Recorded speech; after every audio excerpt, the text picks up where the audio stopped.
군대더라. 저를 따라 믿음으로 선포하겠습니다. 생기야, 생기야, 사방에서부터 사방에서부터 이 죽음을 당한 자에게 불어와서 이 죽음을 당한 자에게 불어와서 이 죽음을 당한 자에게 불어와서 이 죽음을 당한 자에게 불어와서 살아나게 하라, 살아나게 하라, 살아나게 하라, 살아나게 하라. 이 말씀은 명령 선포의 현장입니다. 우리 장자권의 가장 핵심이죠. 명령 선포권, 명령권과 선포권이 우리에게도 있습니다. 이것은 하나님에게 있는 영역입니다. 하나님만이 명령하실 수 있고 하나님만이 선포하실 수 있는, 그래서 하나님이 명령과 선포로 천지를 창조하셨습니다. 그 권세를 예수를 믿는 우리에게, 하나님의 자녀된 우리에게 그대로 부여하셨습니다. 그래서 우리에게 하나님이 갖고 계셨던 명령권과 선포권이 우리에게도 주어졌습니다. 그래서 우리도 선포할 수 있습니다. 저를 따라 믿음으로 선포합니다. 생기야, 생기야, 사방에서부터 불어와서 죽음을 당한 나에게 불어와 살아나게 하라, 살아나게 하라. 여러분, 오늘 이 새벽에 선포한 대로 생명권의 역사가 우리에게 주어지기를 축복합니다. 아멘. 첫 번째 주제입니다. 다시 살아나리라 주제로 말씀을 나누겠습니다. 첫 번째, 마른 뼈, 우리의 영적인 상태입니다. 에스겔 37장 1절로 10절 말씀, 지금 에스겔이 본 환상의 내용은 마른 뼈에 대한 환상이죠. 이 환상을 보게 된 에스겔의 활동 상황을 봤을 때, 바벨론 포로기가 시작된 뒤 5년쯤 지났을 때 하나님이 에스겔에게 말씀을 주시기 시작했습니다. 몇 년쯤이요? 5년쯤 지났을 때입니다. 에스겔에게 여호와의 말씀이 임했을 때 그 임한 말씀들을 이스라엘 백성들, 약속의 백성들, 하나님의 백성들에게 선포하시기 시작하셨습니다. 에스겔의 활동 무대는 그발 강가였습니다. 이 그발 강가는 어디냐? 바벨론 포로 생활하고 있었던 그들의 백성들 가운데 선포했던 말씀이었습니다. 같은 동시대 인물로 따지자면 예레미야가 있겠죠. 예레미야는 같은 시대의 인물로서 예루살렘, 무너진 예루살렘 성전을 중심으로 활동했던 선지자입니다.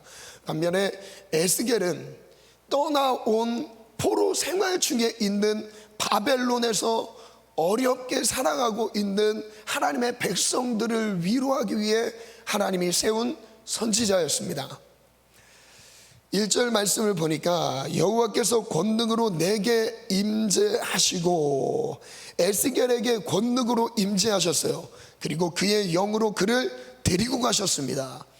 하나님께서 그의 영으로 에스겔을 데리고 간 곳이 있었습니다. 어디로 데려가셨을까요? 골짜기 가운데 두셨습니다. 여러분, 이 골짜기의 의미는 보통 성경 안에서 고대근동에서 골짜기의 의미는 어둡습니다. 이 어둡다라는 것은 죽음과 사망, 고통과 환난, 어려움, 두려움들을 의미하는 단어입니다. 그런 장소예요. 골짜기 가운데 지날 때, 사망의 음침한 골짜기 지날 때에 많은 전투들이 골짜기를 중심으로 벌어졌습니다. 이 골짜기를 중심으로 벌어진 전투 가운데 전투에 패배했을 때 남아있는 시체들은 어디에 버려졌을까요? 바로 골짜기에 버려졌겠죠.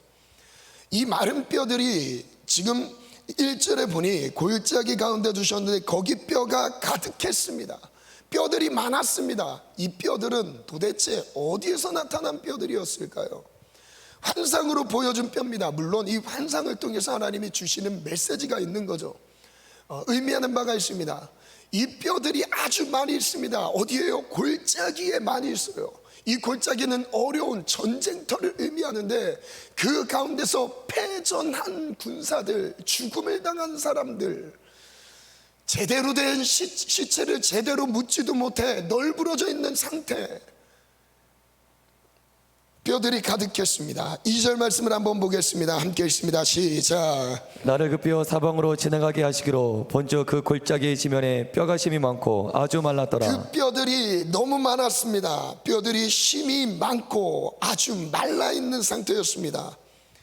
골짜기 죽음 가운데서 전쟁에 패배한 군사들, 제대로 된 죽음을 맞지 못해서 억울하게 죽은 사람들, 그리고 또한 소망이 전혀 없이 뼈들이 말라 비틀어져 있는 상태, 아예 소망이라는 단어조차도 어울리지 않는 그런 상태, 이것이 의미하는 바가 있습니다. 이스라엘 백성들은 약속의 땅에서 쫓겨났습니다. 그리고 바벨론 포로기에 접어들었습니다. 하나님이 주셨던 그 땅이었습니다. 가나안 땅, 약속의 땅, 아브라함에게 약속하셨던 그 땅이 드디어 이스라엘 백성들에게 누려지는 은혜가 임했죠. 그래서 그 땅에서 하나님을 섬기며 하나님과 교제하며 하나님만을 예배하며 섬기며 살아야 될 그 땅에서 그들은 우상숭배 가운데 치우쳤습니다. 하나님의 말씀을 떠났습니다. 하나님이 돌아오라 기다려도 그들은 돌이키지 않았어요. 돌이키지 않은 결과가 바로 바벨론 포로기로 나타났던 것이었어요. 바벨론이라는 제국이 강했기 때문에 이스라엘 백성들이 무너졌던 것이 아니었습니다. 멸망했던 것이 아니었습니다. 그들이 하나님의 말씀을 떠났기 때문에, 하나님으로부터 떠났기 때문에 그들은 그 어떤 보호도 받을 수가 없는 처지였습니다. 그들은 싸움은 싸웠어요. 그들은 군대였어요. 싸움은 싸웠지만 그들은 하나님과 함께하는 싸움을 싸우지 못했습니다. 바벨론을 저항해서 바벨론을 이기려 했습니다. 바벨론으로부터 벗어나려는 노력들이 있었어요. 그러나 그들의 노력으로는 그 강대국을 이길 힘이 없었습니다. 그래서 패전한 것은 아니었을까요? 그들 가운데 하나님이 함께 하시지 않았습니다. 그들 가운데 그들의 전투를 하나님이 승리로 지켜주시지 않았습니다. 그 결과가 패전이었어요. 죽음이었어요. 그 결과가 마른 뼈의 상태였습니다.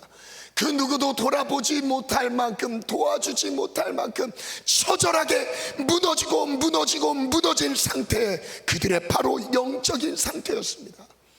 이 영적인 상태를 보여줄 때 바로 문제는 바로 이것이었습니다. 이 마른 뼈에 대한 상태는요, 바로 이거예요. 이스라엘 백성들이 육적으로 마른 뼈의 상태의 어려움을, 공경을 처했던 것을 말씀하셨던 게 아니었어요. 그들은 오히려 그 고국 땅에서 벗어나서 바벨론 포로기를 지날 때 바벨론이라는 지역에서 오히려 더 안정되게 정착하고 살았습니다. 육신으로는 편했어요. 어떻게 확신할 수 있느냐? 이 역사가 마칠 때쯤 보면 갑자기 패권이 바뀌게 되죠. 바사왕국으로 바뀝니다. 페르시아로 바뀌었어요. 바뀌었을 때 고레스가 바로 명령을 내립니다. 이스라엘 백성들은 바로 내려가서, 유다 백성들은 내려가서 예루살렘 성전을 건축하라고 갑자기 명령이 떨어졌어요. 이거는 정말 계획했던 일도 아닙니다. 그런데 그에 따라 반응했던 사람들이 3만 명, 4만 명 정도밖에 되지 않았습니다. 1차 귀환기 때 성전 재건을 위해 뛰어들었던 사람들이 소수였어요. 이스라엘 백성들이, 그 유다 백성들이 그 적은 수의 사람들로만 구성되었을까요? 아닙니다. 그들은 그 바벨론이라는 지역이 정착되고 안정되어 있었습니다. 그 삶을 다시 버리고 헌신하면서 많은 위험 부담을 무릅쓰고 성전 재건을 위해 뛰어든다는 건요, 몹시 불편한 일이 아니었습니다. 성전에 대한 사모함, 하나님의 약속에 대한 사모함이 있는 사람만 성전 재건을 위해 뛰어들었던 것이죠. 그만큼 마른 뼈라는 것은 무엇을 의미하냐면 영적인 문제라는 것을 말씀드리고 싶었던 거예요. 육적으로 배부르고 안정된 삶이 아니라 그 삶을 살 수도 있었겠지만 이 마른 뼈의 상태는 그들이 하나님과의 관계 안에서 끊어진, 단절된 죄로 인해 무너진 상태, 그래서 하나님으로부터 전혀 어떤 공급도 받을 수 없는 영적으로 무너진 상태를 말씀하고 계셨던 거예요. 그게 바로 마른 뼈의 모습이었던 거죠. 에스겔서 37장 11절로 분명하게 이렇게 말씀하십니다. 그 마른 뼈가 누구냐? 11절 말씀 보니까 우리 함께 읽어보겠습니다. 시작.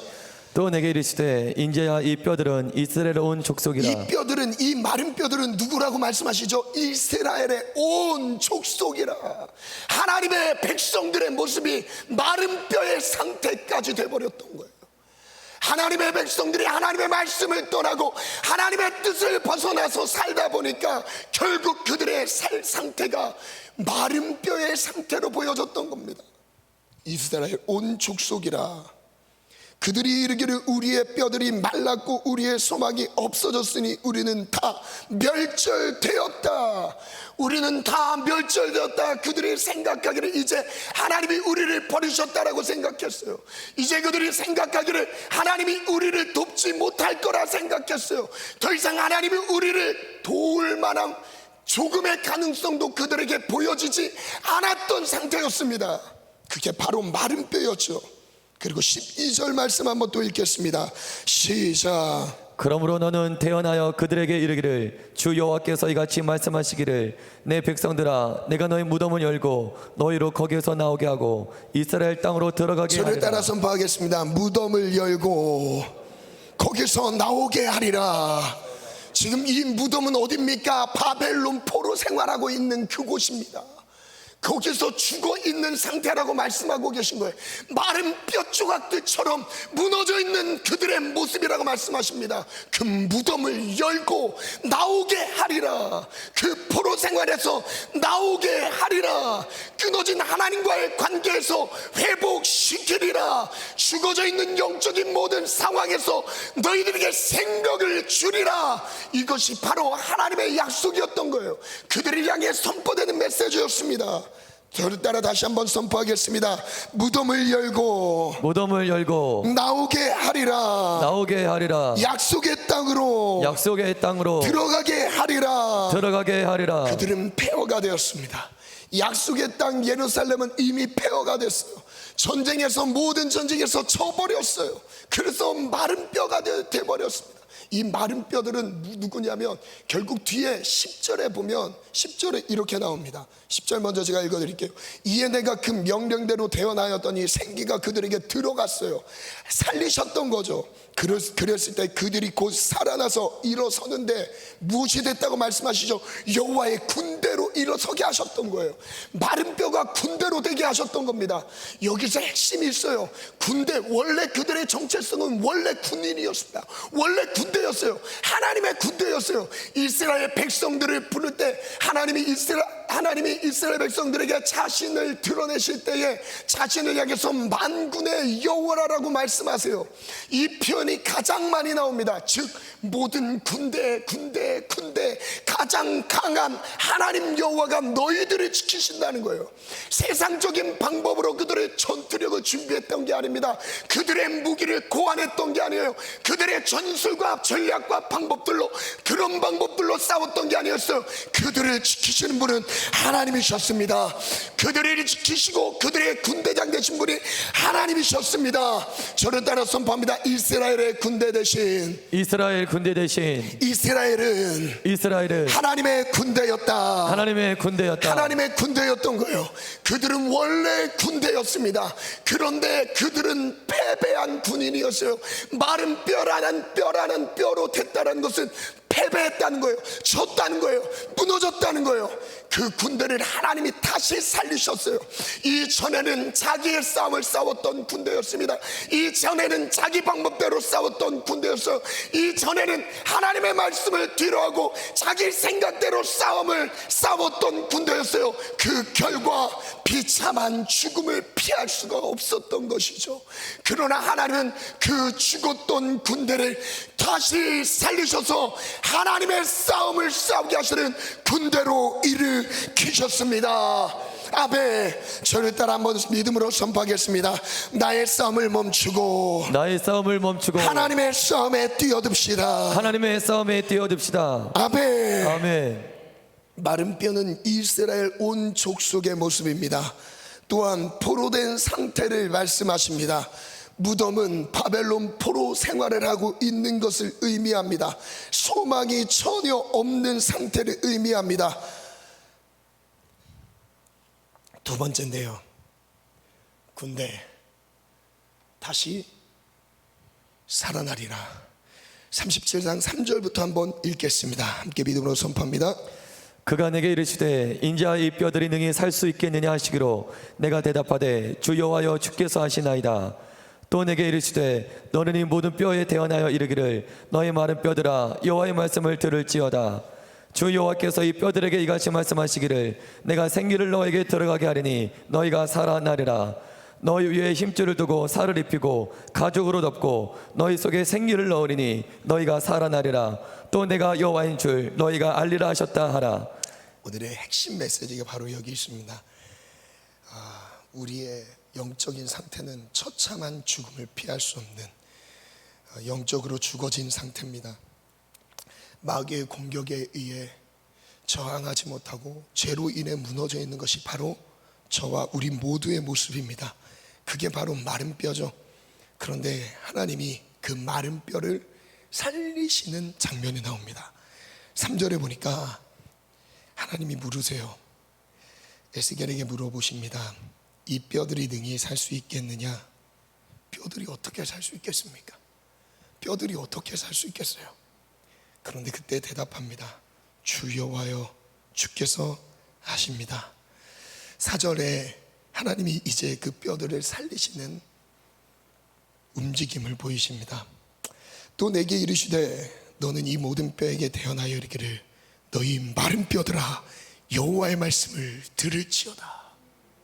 저를 따라 선포하겠습니다. 마른 뼈들아 여호와의 말씀을 들을지어다. 여호와의 말씀을 들을지어다. 하나님의 말씀이 들려지는 곳마다 뼈들이 살아납니다. 하나님의 말씀이 들리는 곳마다 뼈들이 생명을 얻습니다. 그런데 문제는 그거예요. 뼈들에게 귀가 있습니까? 뼈들이 어떤 신경이, 조직이 하나님의 말씀을 들을 수 있는 그런 신경이 살아 있습니까? 전혀 없어요. 무엇이냐면 하나님의 말씀이 생명력이 있는 거예요. 말씀이 그냥 닿는 곳마다 다 살아납니다. 하나님의 말씀이 선포되는 곳마다 다 살아나는 거예요. 그래서 우리 장자권의 생명력은 그거예요. 입술로 선포하는 거예요. 믿음으로 선포하는 거예요. 선포한 대로 되는 겁니다. 선포한 대로 하나님의 생명의 역사들이 나타나는 것입니다. 저를 따라 믿음으로 선포합니다. 말씀을 선포할 때 선포한 대로 하나님이 일하신다. 하나님이 일하십니다. 나의 입술의 선포를 하나님이 들으시고 일하신다. 여러분 마른 뼈를 그냥 하나님이 살리실 수도 있었겠지만 하나님은 어떤 과정을 거쳐서 살리십니까? 말씀을 선포하게 하셨어요. 하나님이 주신 그 말씀을 에스겔의 입에 담아주셔서 선포하게 하셨어요. 하나님의 말씀이 들려지는 마른 뼈들마다 이 뼈 저 뼈가 들어맞기 시작합니다. 흩어졌던 그 사람의 뼈들이 조립되기 시작하였어요. 하나님의 말씀이 들릴 때였어요.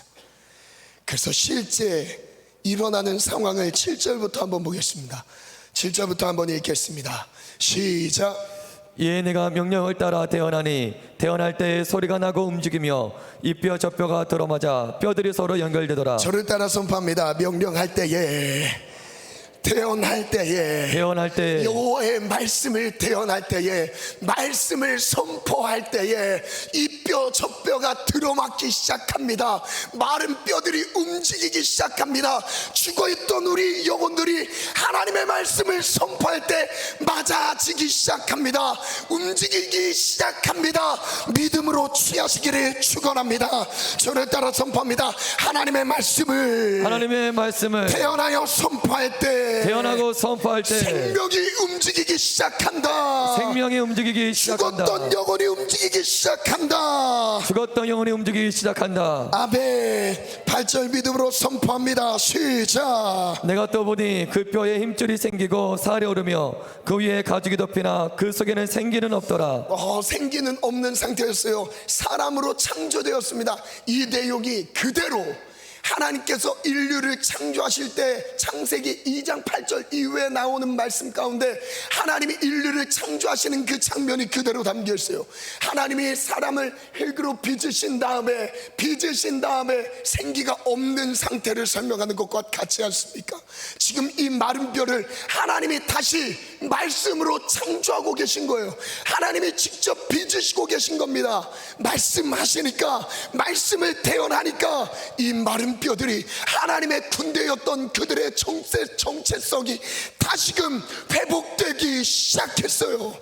무너졌던 그들의 삶이 다시 일어나기 시작했습니다. 뼈에 힘줄이 생겼어요. 살이 오르기 시작합니다. 그 위에 가죽이 덮였습니다. 사람의 형체를 갖기 시작했어요. 그런데 생기는 없었습니다. 그때 주님 또 말씀하십니다. 9절 믿음으로 선포합시다. 시작. 또 내게 이르시되 인자야 너는 생기를 향하여 대언하라. 생기하게 대언하여 이르기를 주 여호와께서 이같이 말씀하시기를 생기야 사방에서부터 와서 이 죽음을 당한 자에게 불어서 살아나게 하라 하셨다 하라. 저를 따라 선포합니다. 생기야 사방에서부터 불어와라. 여러분 믿음으로 선포합시다. 이 생기라는 이 원어의 의미는요 루아흐라고 발음하는데, 이 생기는 크게 두 가지로 번역을 할 수 있는 것 같아요. 하나는 여호와의 영, 다윗이 여호와의 기름 부음을 받았을 때 여호와의 영에 충만하게 됐던 그 여호와의 영이 바로 루아, 이 생기입니다. 그리고 또한 생명이라는 단어로 많이 번역됩니다. 여호와의 영이라는 단어로 가장 많이 번역이 되어 있어요. 지금 무슨 의미냐면 생기야 사방에서부터 불어와서 하나님의 사람으로 일으키라는 거예요. 생기야 사방에서부터 불어와서 죽음을 당한 죄로 인해 죽어져 있던 우리의 영혼에게 생명을 주라는 것입니다. 저를 따라 믿음으로 선포합니다. 생기야 사방에서부터 불어와라. 죽음을 당한 나에게 불어와라. 그리고 살아나게 하라. 우리 믿음으로 다시 한번 선포합니다.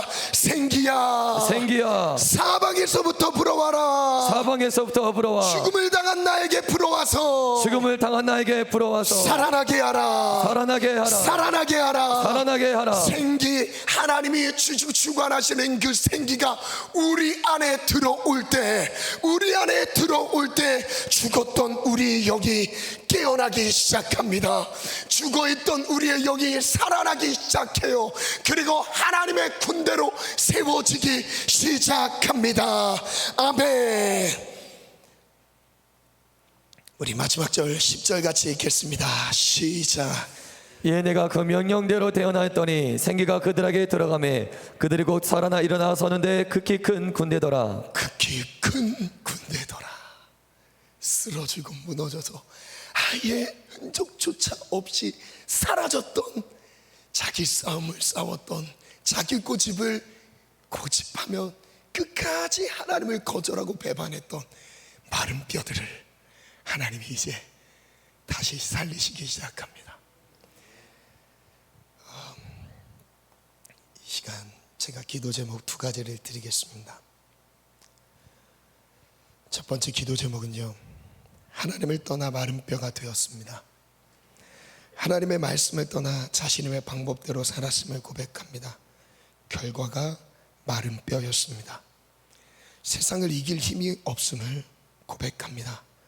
영적인 현실을 이길 수 없는 연약함을 고백합니다. 마른 뼈 같은 나를 다시 살아나게 하소서.